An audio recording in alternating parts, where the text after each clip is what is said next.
33 years ago today, one of the worst crimes in New Mexico's history happened in Las Cruces. Investigators believe two gunmen stormed a bowling alley where families were gathering. Employees were there as well.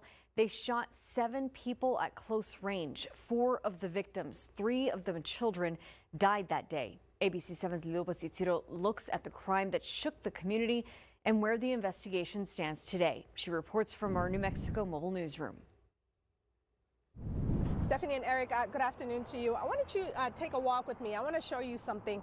This is the 1201 East Amador of today. You can see how absolutely desolate it is. It's an abandoned parking lot. It's an abandoned building that's in some disrepair. You can see it's boarded up. You know, there's something about seeing it in this way that really brings home what happened here.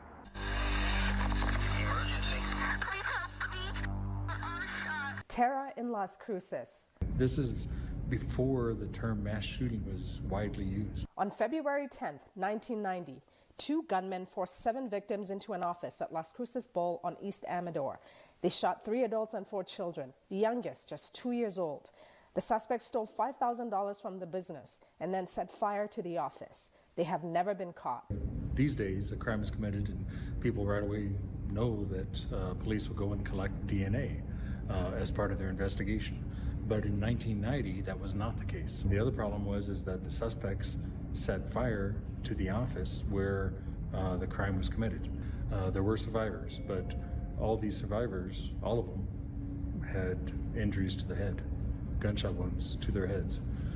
So their recollections, may not have been completely accurate at the time. Now, that being said, there's been evidence in more recent years that has been submitted for DNA testing, and unfortunately, we have yet to find out if there are any connections to that.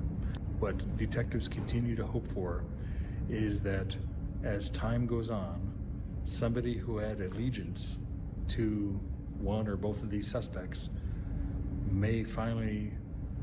maybe hasn't had contact with them in a while and may finally want to break that allegiance. Now, you heard Mr. Trujillo there in that story you just saw talking about survivors. One of those survivors, a 12-year-old girl, and she's actually the one who placed that call to 911. Coming up at 6 o'clock, you're going to hear the voice on the other side of that call, the gentleman who answered that call and got medics here and got help here to people who need it. That's at 6 o'clock.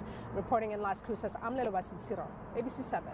There is a $25,000 reward for information leading to an arrest in this case. The Las Cruces Bowling Alley massacre was one of the subjects of my Borderland Crimes podcast. I actually covered it on the 30th anniversary 3 years ago.